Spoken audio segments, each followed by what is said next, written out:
Hello दोस्तों, आज के इस वीडियो में राष्ट्रीय खेल और खिलाड़ियों की संख्या के बारे में डिस्कस करेंगे। राष्ट्रीय खेल को हम किसी चीज़ के साथ रिलेट करके उसको याद करेंगे और खिलाड़ियों की संख्या को ट्रिक के माध्यम से याद करेंगे। तो चलिए स्टार्ट करते हैं। सबसे पहले राष्ट्रीय खेल, यहाँ पे कुछ बहुत सारे गेम्स के नाम लिखे हुए हैं, खेल हैं उनके नाम लिखे हुए हैं। अब इनको हम याद करने का ट्रिक क्या है, देखिए इसको एक स्टोरी के माध्यम से याद करते हैं। सबसे पहले एक लड़की होती है, उसका नाम रहता है P4।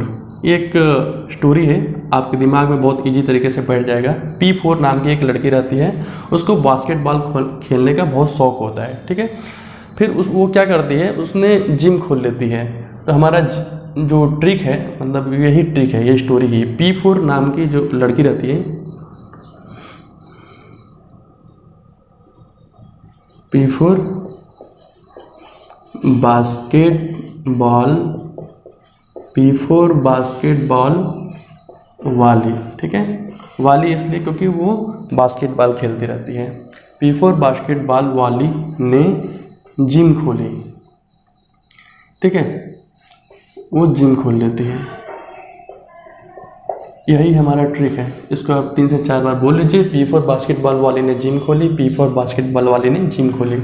अब देखिए इसको हम कैसे गेम्स में खिलाड़ियों के नेम कैसे याद करेंगे। देखिए P4, P मीन्स पोलो। पोलो में टोटल 4 खिलाड़ी होते हैं। उसके बाद है बास्केटबॉल, नेक्स्ट आया बास्केटबॉल, बास्केटबॉल में 5 खिलाड़ी होते हैं।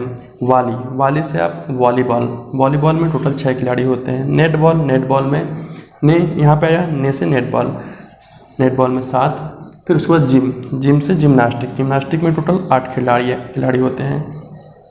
उसके बाद आता है खो खो।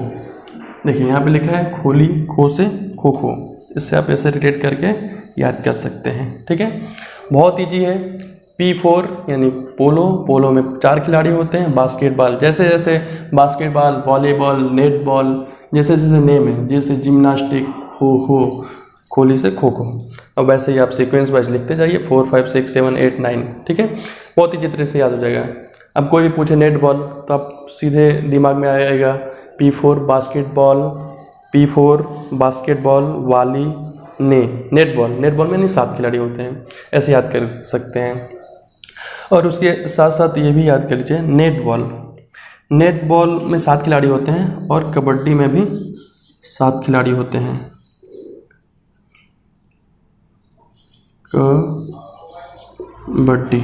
कबड्डी में भी 7 खिलाड़ी होते हैं और खो खो में 9 खिलाड़ी होते हैं और बेसबॉल में भी 9 खिलाड़ी होते हैं, ठीक है। बेसबॉल में भी 9 खिलाड़ी होते हैं। अब सबसे पहले ये सोचते हैं कि बेसबॉल होता क्या है। बेसबॉल पता तो है, बट ये होता क्या, खेलते कैसे हैं। तो इसके लिए आपकी स्क्रीन पे एक पिक आ रहा होगा, उसमें देखिए बेसबॉल कैसे खेलते हैं, उसमें आपको पिक पता चल जाएगा। और उसमें कैसा उसका जो स्पोर्ट ग्राउंड होता है वो कैसा होता है, वो भी पिक में आपको दिख रहा होगा। तो इससे क्या होगा कि आपके दिमाग में बैठ जाएगा कि ऐसा बेसबॉल ऐसे खेलते हैं, ठीक है। बाकी तो आपके पास इसके बारे में पता ही है। अब आते हैं वाटर पोलो। वाटर पोलो को याद करने का ट्रिक क्या है, खिलाड़ियों की संख्या को कैसे याद करेंगे। देखिए वाटर पोलो को हम शॉर्ट फॉर्म में कैसे लिखेंगे, वाटर पोलो, ठीक है। अब देखिए कैसे याद करेंगे उसको, खिलाड़ियों की संख्या कैसे निकालेंगे। वाटर को आप W जो है, W को आप एंटी क्लॉकवाइज घुमा दो तो कैसे लिखेंगे, ऐसे लिखेंगे, ठीक है, वाटर। उसके बाद पोलो में 4 खिलाड़ी होते हैं, तो 3 और 4 मिला के 7, यानी वाटर पोलो में टोटल 7 खिलाड़ी होते हैं, ठीक है। अब ऐसे आप याद करते हो तो याद, मतलब नॉर्मली आप याद करेंगे तो भूल जाएंगे, लेकिन ऐसे याद करेंगे इस ट्रिक के माध्यम से तो बहुत इजी तरीके से याद हो जाएगा। वाटर पोलो, वाटर को W और पोलो का P, W को ऐसे एंटी क्लॉकवाइज घुमाया तो 3 का एक शेप देता है, और पोलो में टोटल 4 खिलाड़ी होते हैं, 4 और 3 7, ठीक है। वाटर पोलो कैसे खेलते हैं, इसका आपके स्क्रीन पे एक चित्र आ रहा होगा। वाटर पोलो ये नॉर्मली पानी में खेलने वाला गेम होता है। इसका जो स्पोर्ट ग्राउंड होता है वो भी, उसमें डायमेंशन वगैरह भी दिया हुआ है, आप देख सकते हैं।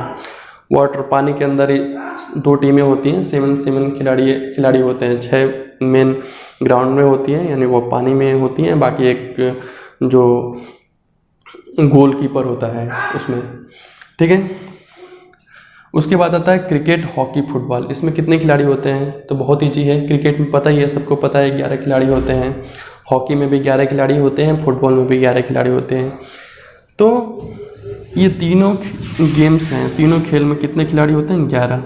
ठीक है, क्रिकेट में भी 11 खिलाड़ी होते हैं, हॉकी में भी 11 खिलाड़ी होते हैं और फुटबॉल में भी 11 खिलाड़ी होते हैं। ठीक है, टेबल टेनिस में कितने खिलाड़ी होते हैं? उसमें एक या दो टाइप के गेम खेलते हैं, एक या दो गेम खिलाड़ी होते हैं, 1 और 2, एक या दो खिलाड़ी होते हैं। ठीक है, एग्जाम्स में एक इम्पॉर्टेंट क्वेश्चन ये भी आता है कि ऐसा कौन सा गेम है जिसमें सबसे ज़्यादा खिलाड़ियों की संख्या होती है।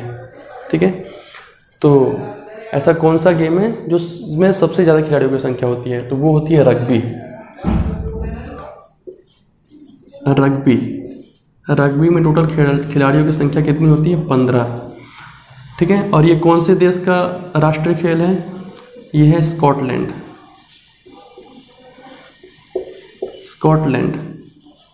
स्कॉटलैंड का राष्ट्रीय खेल है रग्बी। ठीक है, बहुत इजी है, आप इसको इस तरह से आप पढ़ेंगे तो बहुत इजी तरीके से ये याद हो जाएगा। हेलो दोस्तों, अब हम राष्ट्रीय खेल पे आते हैं। राष्ट्रीय खेल कौन से देश का क्या राष्ट्रीय खेल है उसको हम याद करेंगे। सबसे पहले हम भारत से लेते हैं, यानी अपने देश भारत से लेते हैं और उसके पड़ोसी देशों के बारे में देखते हैं कि वहाँ पे राष्ट्रीय खेल क्या है। भारत और पाकिस्तान का राष्ट्रीय खेल क्या है? हॉकी। ठीक है, ये अंग्रेजों के ज़माने से ही खेला जाता था, यानी 1947 के पहले जब भारत पाकिस्तान नहीं था, भारत का ही हिस्सा था, तब से हॉकी खेला जाता है। तो वहाँ भी अभी भी राष्ट्रीय खेल जो है हॉकी है। बांग्लादेश का राष्ट्रीय खेल क्या है?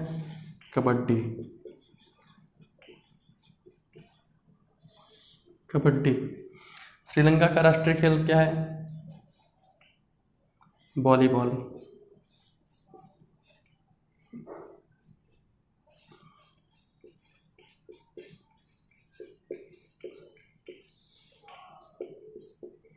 ठीक है, श्रीलंका का राष्ट्रीय खेल वॉलीबॉल। कैसे याद करेंगे? वॉलीबॉल थोड़ा सा सुनने में ये है, आपको भूल जाएंगे। इसके लिए देखिए इसका ट्रिक क्या है।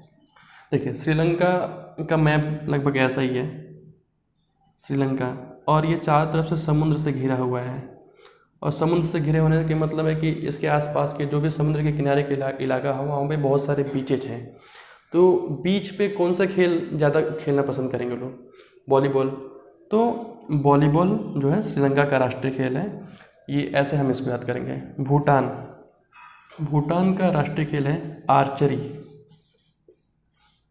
आर्चरी बोले तो तीरंदाजी, जिसको हिंदी में तीरंदाजी बोलते हैं। वहाँ पे तीरंदाजी वहाँ का राष्ट्रीय खेल है, आर्चरी। चीन का राष्ट्रीय खेल क्या है? इसको कैसे याद करेंगे?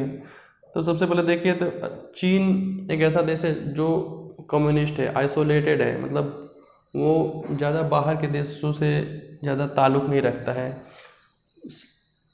और वहाँ पे क्रिकेट होता नहीं है, हॉकी होता नहीं, फुटबॉल होता नहीं है। तो वो लोग ऐसा गेम खेलते हैं जो घर में ही रहे। तो ऐसा कौन सा गेम है जिसको हम घर में खेल सकते हैं? वो है टेबल टेनिस के लिए टेबल रहता है, टेनिस खेलने वाला टेबल रहता है, उसको घर में ही आप लगा के खेल सकते हो। तो चीन का जो है राष्ट्रीय खेल है वो है टेबल टेनिस।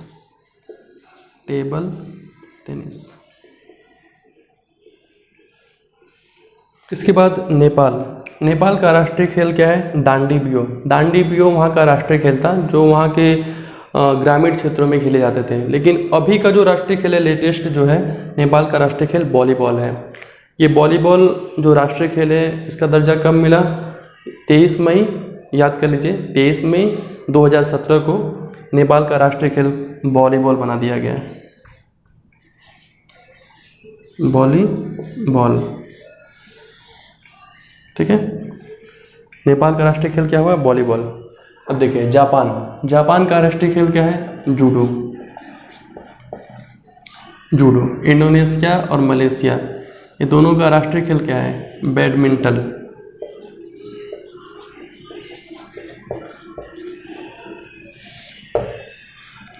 यूएसए, अमेरिका का राष्ट्रीय खेल क्या है? बेसबॉल का कैसा होता है इसका कोड कैसा होता है, आपके स्क्रीन पे इसका पिक दिख रहा होगा बेसबॉल का। ये लगभग क्रिकेट के जैसा ही होता है, बट होता क्या क्रिकेट के जैसा इसलिए बोला क्योंकि उसमें भी एक बैट होता है, एक बॉल होता है। बैट के शेप का नहीं होता है, गोल होता है। और बॉल जैसे कि बॉलर क्रिकेट में बॉलर जो है बॉलिंग करता है, वैसे ही बॉलिंग करता है और उसी गोल बैट से उसको मारा जाता है। और इसका एग्जाम में इससे रिलेटेड क्वेश्चन ये आता है कि बेसबॉल का जो कोर्ट होता है, जो ग्राउंड होता है, वो कैसा होता है। तो वो होता है एक डायमंड के शेप का, ऐसे आपको इसमें पिक्चर भी दिख रहा होगा उसमें स्क्रीन पे, बेसबॉल का डायमंड शेप में होता है, ठीक है ना। इसका जो कोर्ट होता है, जो ग्राउंड होता है बेसबॉल का, वो डायमंड के शेप में होता है। एग्जाम्स में क्वेश्चन इससे रिलेटेड आता है। इंग्लैंड और ऑस्ट्रेलिया, इसका दोनों का राष्ट्रीय खेल क्या है, क्रिकेट। क्रिकेट। आपको पता है सबसे ज़्यादा ऑस्ट्रेलिया क्रिकेट में वर्ल्ड कप में जीता है और लास्ट टाइम इंग्लैंड ने जीता था। क्रिकेट यहाँ का राष्ट्रीय खेल है, आप इसको इससे रिलेट करके याद कर सकते हैं। फ्रांस और ब्राज़ील, ये फ्रांस यूरोप का देश है, ब्राज़ील जो कि साउथ अमेरिका का देश है। ये दोनों देशों में सबसे ज़्यादा, ये सब देश में मतलब यूरोप में तो सबसे ज़्यादा जो है फुटबॉल ही खेला जाता है। फ्रांस का राष्ट्रीय खेल भी फुटबॉल है और ब्राज़ील का राष्ट्रीय खेल भी फुटबॉल है। ब्राज़ील के बारे में आपको पता होगा, ये सबसे ज़्यादा यानी 5 बार वर्ल्ड फीफा कप होता है 5 बार जीत चुका है। और फ्रांस वर्ल्ड फीफा कप जो होता है वो 2 बार जीत चुका है, ठीक है ना। तो फ्रांस और ब्राज़ील का जो राष्ट्रीय खेल है वो है फुटबॉल। फ्रांस कब जीता था ये जो वर्ल्ड फीफा कप, कौन से बार में जीता था, 2 बार जीता था। एक जीता था 1998 और दूसरा जीता था 2018 में, ठीक है। फ्रांस ने 2018 में क्रोएशिया को हरा के वर्ल्ड फीफा कप जीता था, ठीक है, फुटबॉल का वर्ल्ड फीफा कप। ब्राज़ील सबसे ज़्यादा 5 बार जीत चुका है। ब्राज़ील सबसे ज़्यादा फुटबॉल जो है ब्राज़ील जीत चुका है, ठीक है। अभी हमारा बच गया कनाडा का राष्ट्रीय खेल क्या है, आइस हॉकी। अब देखिए इसको कैसे याद करेंगे। आई से आपका आइस हॉकी हो गया, सी से हो गया कनाडा, आई से हो गया आपका आइस हॉकी और सी से हो गया आपका कनाडा। ये आप ऐसे ही करके याद कर सकते हैं, ठीक है। और एक आता है बुल फाइटिंग यानी सांड से लड़ाई। इसको हम कैसे याद करेंगे, देखिए बुल फाइटिंग, इसको हम कैसे याद करेंगे। देखिए बुल फाइटिंग किस देश का राष्ट्रीय खेल है। तो बुल अगर किसी के साथ लड़ाई करता है तो वो सामने वाले को तो बहुत चोट देगा, तो क्या होगा, उससे बहुत ज़्यादा पेन होगा। बुल किसी के साथ फाइट करता है तो पेन देता है, उसी से यही हमारा ट्रिक है, पेन देता है। और पेन से बना हमारा स्पेन, यानी ये स्पेन का राष्ट्रीय खेल है बुल फाइटिंग, ठीक है। बाकी स्कॉटलैंड का मैंने बताया, स्कॉटलैंड का क्या होता है, रग्बी, जिसमें सबसे ज़्यादा खिलाड़ियों की संख्या होती है, टोटल 15 खिलाड़ी होते हैं उसमें, ठीक है। उसका रग्बी का जो स्क्रीन पे आपको उसका फोटो भी दिख रहा हो कैसे खेलते हैं, ठीक है। तो दोस्तों इस तरह से राष्ट्रीय खेल और खिलाड़ियों की संख्या, इस टॉपिक को हमने पूरी तरीके से कवर किया है। और अगर आप हमारे चैनल पे नए हैं तो हमारे चैनल को सब्सक्राइब कीजिए।